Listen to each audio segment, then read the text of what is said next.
Hello दोस्तों, कैसे हो आप लोग। उम्मीद करते हैं आप सभी लोग अच्छे होंगे। तो चलिए, तो एक क्वेश्चन है, ट्रायंगल से है। कहता है कि ट्रायंगल है जिसके तीनों एंगल का सम क्या होता है, 180 डिग्री होता है। ठीक है, इन तीन एंगल को जब जोड़ते हैं तो क्या है, 180 डिग्री आना चाहिए। ठीक है, तो यही क्वेश्चन को हम लोग प्रूव करेंगे। Prove that angle A plus angle B plus angle C equals to 180 degree. ठीक है, चलिए तो आइए देखते हैं। सबसे पहला काम क्या करना है कि यहां से ये साइड बीसी है ना, बीसी का पैरेलल एक लाइन ड्रॉ करते हैं जो वर्टेक्स ए से पास करेगा। ठीक है, तो यहां से एक लाइन पास करते हैं जो वर्टेक्स ए से पास करेगा।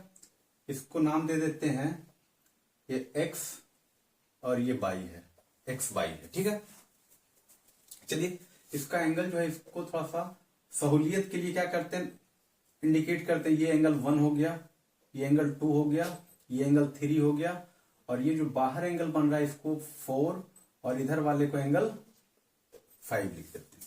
ठीक है, आप लोग पैरेलल लाइन का प्रॉपर्टी पढ़े हैं।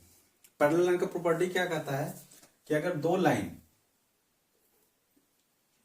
लाइन मान लीजिए लाइन L है और ये लाइन M है, दो लाइन क्या है, पैरेलल है, और इसको एक ट्रांसवर्सल जो है ये कट करता है दो अलग अलग पॉइंट पे। तो इसका ये एंगल का सम क्या होगा, सॉरी ये दोनों एंगल क्या होगा, इक्वल होगा।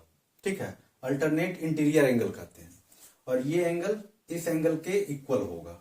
ठीक है, तो इस प्रॉपर्टी से हम लोग सीखे हैं कि अल्टरनेट इंटीरियर एंगल क्या होता है, इक्वल होता है। कब होता है, जब दो लाइन पैरेलल होता है और एक ट्रांसवर्सल कट करता है। ठीक है, चलिए तो इसका यूज करेंगे हम लोग। तो हम लोग क्या लिखेंगे कि line X A Y is parallel to B C, line X A Y is parallel to B C and transversal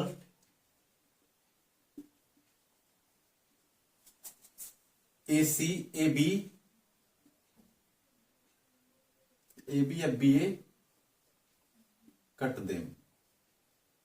ठीक है, ये दो लाइन BC और XY क्या है, पैरेलल है, और AB जो है ट्रांसवर्सल इन दोनों लाइन को क्या कर रहा है, दो अलग अलग पॉइंट पे कट कर रहा है।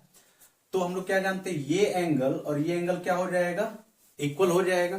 तो हम लोग लिखेंगे angle 4 is equals to angle 2। Angle 4 जो है वो एंगल 2 के इक्वल होगा। ठीक है, तो यहां पे क्या लिखेंगे, कौन सा प्रॉपर्टी है, वो अल्टरनेट इंटीरियर एंगल क्या होता है, इक्वल होता है। ठीक, चलिए सेम चीज अगर हम ट्रांसवर्सल इसको लेते हैं तो ये दोनों एंगल इक्वल हो जाएगा। अगेन फिर से हम लिखेंगे कि X Y is parallel to B C and transversal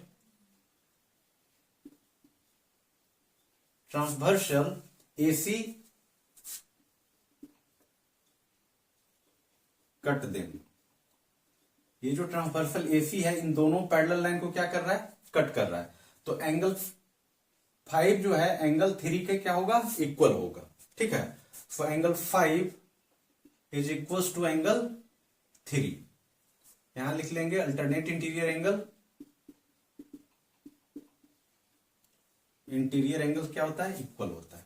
ठीक है, अब हम लोग क्या करते हैं कि जो ये एक्स ए बाई जो लाइन लिए हैं ये क्या है, एक सीधी लाइन है, स्ट्रेट लाइन है। ठीक है, तो हम लोग जानते हैं कि स्ट्रेट लाइन के सेम साइड पे जितने भी एंगल्स बनेंगे उन सभी एंगल्स का सम क्या होगा, 180 डिग्री होगा।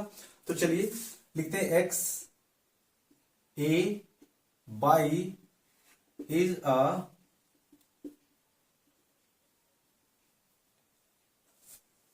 Straight line. So angle 4 plus angle 1 plus angle 5 equals to 180 degree. ठीक है, इसको कहते हैं by linear pair property, linear pair. अब हम लोग देख रहे हैं कि एंगल 4 जो है वो किसके इक्वल है, एंगल 2 के इक्वल है। तो एंगल 4 के जगह पे हम लोग क्या लिखेंगे, एंगल 2 को लिखेंगे। So angle 2 plus angle 1 plus angle 5 किसके इक्वल है, सो एंगल 5 एंगल 3 के इक्वल है। तो यहां क्या लिखेंगे, एंगल 3, और इन तीनों एंगल का सम क्या हो जाएगा, 180 डिग्री के इक्वल हो जाएगा। ठीक है। अब आप लोग देखिए ट्रायंगल में एंगल 2 कौन सा है, एंगल 2 ये है, इसको क्या कहेंगे, angle B. So angle B plus angle 1 कौन सा है, ये एंगल है, तो इसका नाम देंगे एंगल ए, प्लस एंगल 3 कौन सा है, तो एंगल सी जो 3 जो है सी है, तो angle C equals to 180 degree. So angle A plus angle B plus angle C equals to 180 degree. ठीक है। और ये हम लोग का ट्रायंगल में प्रॉपर्टी पढ़ना है, इसका नाम है angle sum property, angle sum, और इसका यूज बहुत ज्यादा होता है। ठीक है। तो चलिए अच्छे से क्वेश्चन को देख लीजिए। ठीक है, फिर मिलते हैं अगले क्वेश्चन में। तब तक के लिए सभी को जय हिंद।